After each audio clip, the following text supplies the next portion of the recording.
straight down the floor is too much. You have to progress. Okay. Okay? All right, let's try it. All right. Together, right? Or not. You get into the Wi-Fi. Let me just watch. Right? Right? Walk Am I your doing head this? just a little bit. Good. Now tuck this. Good. Now elbows out to the side, and then breathe out on the way up. On the way up? I thought I was up. No, so when you go down, I you got can't. driving energy through the palms. The I can't longer do this. you wait there, the more tired you're gonna be. Okay. Now breathe out. Yeah, okay.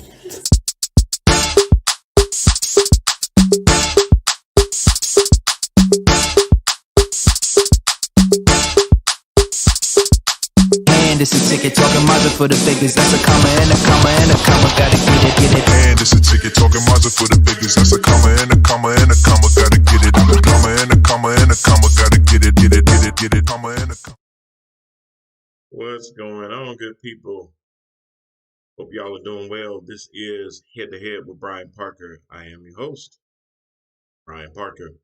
We are coming to you on Facebook Live as well as streaming live on YouTube on the NPower TV channel on YouTube, as well, of course, as on our Roku channel, live streaming as well. So if you are on Roku TV right now on the app, which you should be, this is the pretty face that you're seeing right now.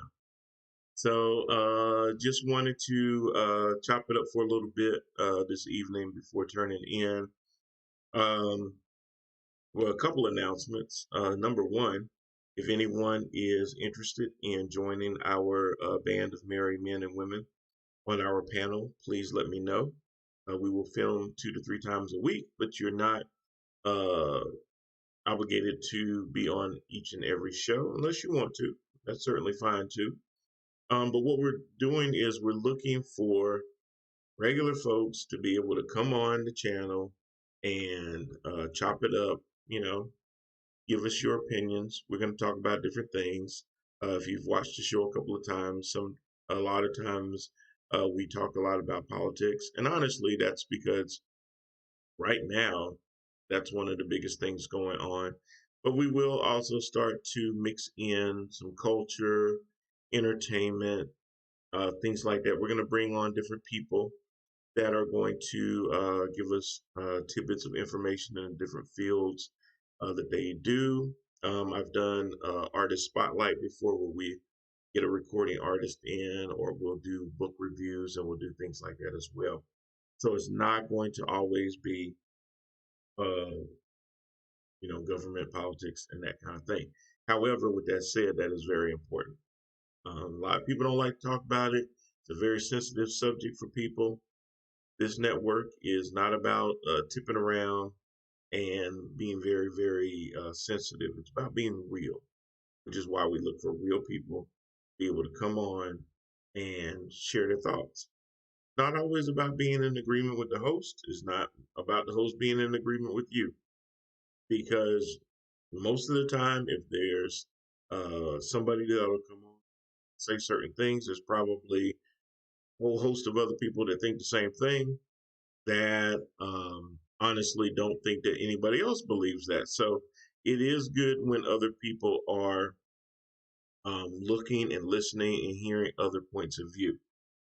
Now, I don't want no conspiracy theories and no bunch of wackos and stuff. So you gotta know what you're talking about. You come on trying to start talking about Demon Siemens and Tom Hanks got a bunch of kids, hoarded up and stuff like that. Then we got a problem. Got that QAnon stuff going on, and yeah, you want stuff. But people coming on talking about, how decisions that are made affects their daily lives is absolutely nothing wrong with that. That is something to be applauded and something to be heard. So I want to be able to give you guys a platform to be able to do that. And let's work together to reach out to as many people as possible. Secondly, our Roku channel has been up now for a little bit over 2 months. And according to the analytics, I am very impressed. We're doing very well. We are reaching people in other countries. I'm sorry, y'all. I always itch when I go live. I don't know why. But looking at the analytics lately, we've been able to reach people not just in the US, but we've had some feedback from Canada. We've had some feedback from Mexico. And we've had some feedback from the United Kingdom, which is really, really cool. So I'm very excited about that. Still wanting to expand us even more than that because our channel can be seen from India, Africa, Australia, Brazil, Nicaragua, all these different places. What we're streaming right now can be seen in those places as long as people add Roku, have a Roku app on their TV, or they have the little streaming stick that fits into the side of the TV. If you do not have either and you want to be able to watch our live streams and be able to see our on demand, you can simply go to parkermediacompany.com and you're able to do that. Like I said, if you or someone you know, number one, would like to be on our panel from time to time, please, by all means, send me a DM, theparkermedia@gmail.com. Also, if you or someone you know would like to advertise on the channel, hit me up and I will let you know for as little as $20 a month how we can make that happen by putting 15 to 30-second ads in between some of our programs so that more and more people can see your service, your products, your goods. Guys, commercials are extremely expensive, and I'm not trying to make $1 million off of anybody. We definitely want to be able to put your content on our channel for very, very low prices. This platform actually puts on a lot of shows, podcasts, comedy, talk shows, and things like that. And we definitely want to be able to put you out there in front of as many people as possible. Roku alone has well over 45 million active users. So let's get in front of as many people as possible. Let's help one another grow and keep the channel going. I eventually want to be able to branch out more and more and more, but a lot of that is going to come from you guys being able to come along for the ride, seeing the vision, and we all help each other out. Okay? So listen, on Thursday, we're going to have a group panel. We're definitely going to be talking about the 2020 election, and we're going to be talking about the Supreme Court pick that just happened last night. So it's been about 24 hours since the Senate voted to put Amy Coney Barrett onto the Supreme Court to replace Ruth Bader Ginsburg, who passed away just a little bit over 30 days. And we're really going to talk a little bit about how that impacts us as a country, no matter what side of the political spectrum you're on. Going to talk about the 2020 election, how it's going to come down. We know that there's a lot of enthusiasm out there right now with a lot of early voting, with a lot of absentee voting, and the prospects that come November the 3rd, we're not going to know who won the election, and we may not even know on November the 4th because there's a lot of states out there that do not allow mail-in ballots to be counted until the polls close on the 3rd. So a lot of the numbers that you'll get in, depending on what party predominantly votes in person, if you get a lot of people voting in person that are Republicans, it may look like Trump is leading on the 3rd until mail-in ballots start coming. You always notice when you're looking at TV and it'll say 2% reporting in and 3% and all that kind of stuff. Well, it's going to be one of those nail biters where, 20% might be in and it's pointing one way. And then on the 4th or the 5th or even the 6th, then 50% is reporting and everything else. And the reason is, guys, is that a lot of these states, if you can't start counting the ballots until after the polls close, you'll get the instant results from the people that voted in person, even early voting. If they went to the actual voting site and voted, that'll be one thing. But there are millions of mail-in ballots that were requested and sent back this year. So of course, because of COVID and things like that. So as long as those ballots get uh, to the voting precincts uh, postmarked by November the 3rd, they will be counted. Okay, well, I mean, theoretically, they're postmarked by that date. Some of them, it could be postmarked by that date, but it may not come in for 3 or 4 days. Some of them, they are saying that not only it's not so much the postmark, but it has to be received by the voting date. So you got to know what your voting laws are because they do vary, but understand that is going to potentially cause a delay. Some states will do better than others, and we will know a lot sooner than later what states have gone in what direction, but there's going to be a lot of contested battleground states that we're not going to know anything on November the 3rd. So listen, I would not recommend staying up until 1 in the morning watching Fox, CNN, or MSNBC. Um, Maybe bang it out to about 11:30, just kind of see where the winds are blowing. But I guarantee you, when you wake back up 7, 8 o'clock in the morning, not a whole lot's going to change. So it's going to probably be my guess, and we'll talk about it on Thursday as well. My guess is it could go as late as the following Tuesday. Now, that will be the initial count. Understand that there are lawyers lined up for both sides, and no matter what's going to happen, there's going to be contested states, there's going to be contested counties. People are going to want recounts if it's really close in certain counties. They're going to want to look at the individual votes. Do the signatures match? I don't think that person is real. So the good thing is that the inauguration isn't until January the 20th. The Electoral College does not certify ballots, I believe, until like the middle of December, like the 15th. So there's going to be plenty of time for all these little court battles and maneuvers and things like that to sift it all out, and hopefully all the shenanigans that come with it, and we'll know at least before Christmas um, who won or not. And hopefully I get me a very nice Christmas present. So we'll know who won. The main thing is, guys, if you have an absentee ballot in your hand, you've not mailed it off yet, I would not mail it. Please take it to an authorized drop box, or make sure that you take it directly um, uh, to the Board of Elections. Please do not give it up to the post office now.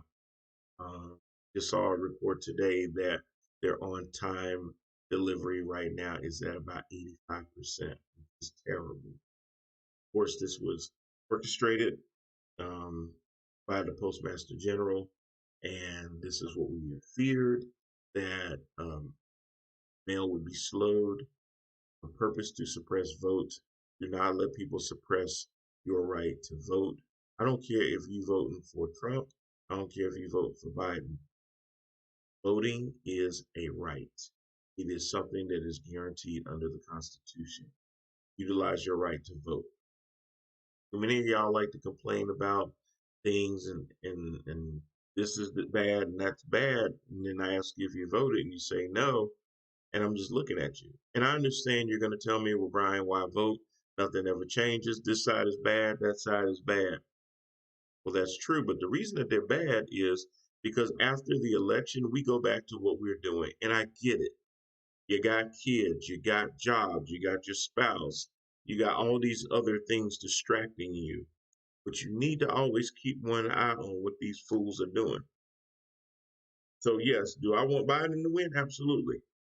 Am I thrilled that he would be the president? No, we're going to have to push him to get a lot of the things we need to have done. If it's Trump, he needs to be pushed. The reason that they're not good on either side a lot of times is because we don't hold people accountable. We are some of the laziest SOBs out there, in the respect that we think all we have to do is vote for the people, and then we'll see you in 4 years. That's what they're hoping for. And in those 4 years, you're just basically, look, would you just let your kids run around in the candy store unsupervised and say, well, they should know what to do? Really? Good luck with that. So am I comparing the US Senate and the US House of Representatives and the president akin to kids in a candy store? Yes, of course I am, because they are. Look, guys, we have to hold them accountable. They know that once the election is over, as polarized as it is, the majority of us will go back to our regular lives because we get distracted with all of that. If they know that we're going to hold them accountable, and I preach this all the time, not just from the president, but from city government to council people, to mayors, to state senate seats, to governors, okay? Then, yes, you finally get to the White House. Yes, you finally get to the U.S. House of Representatives and to the U.S. Senate. But there's so many other seats that affect your lives on a daily basis. When you vote, when you show them that if you do not look out for our best interest, we will vote your ass out. If they know that you'll do that, they're gonna get right in them.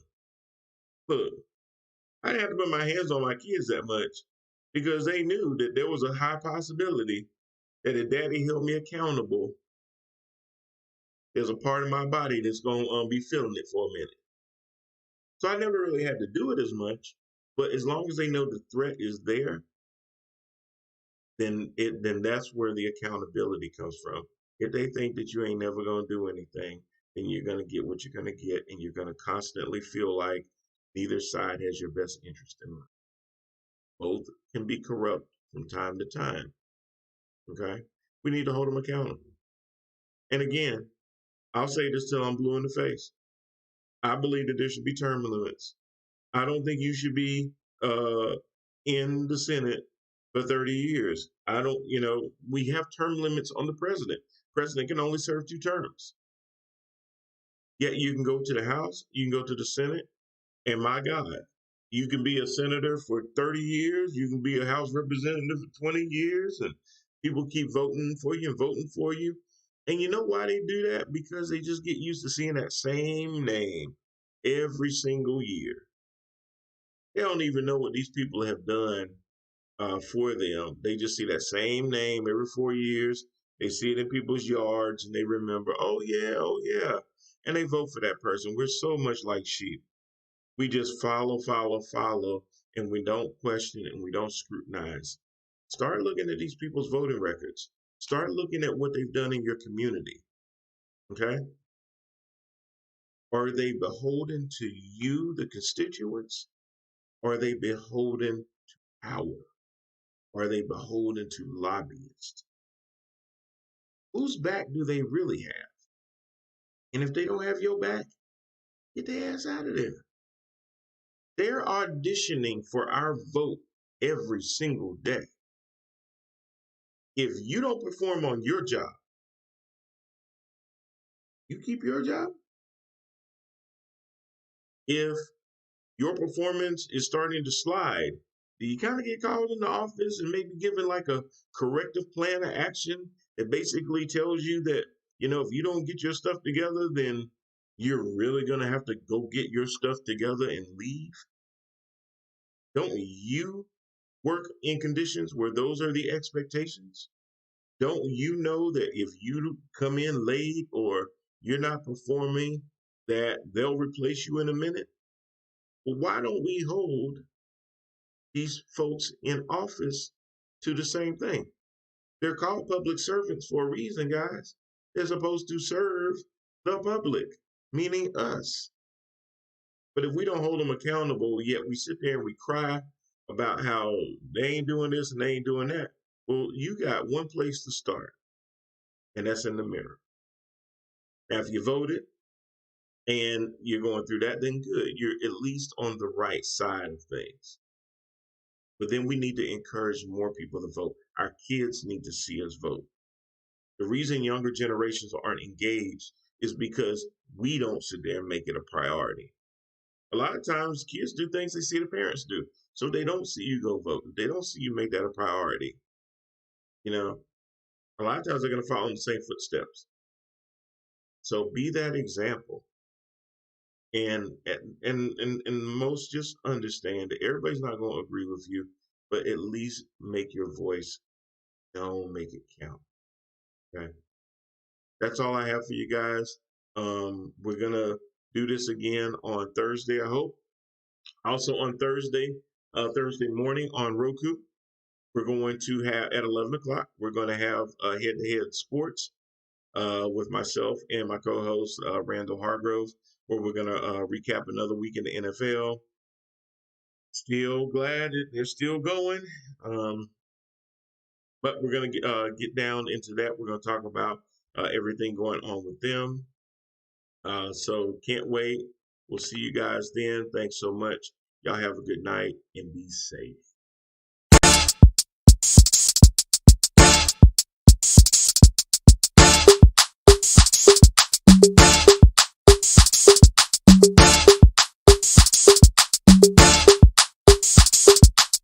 And it's a ticket talking Mazda for the figures. That's a comma and a comma and a comma. Gotta get it. And it's a ticket talking Mazda for the biggest. That's a comma and a comma and a comma. Gotta get it. A comma and a comma and a comma. Gotta get it. Comma and a comma.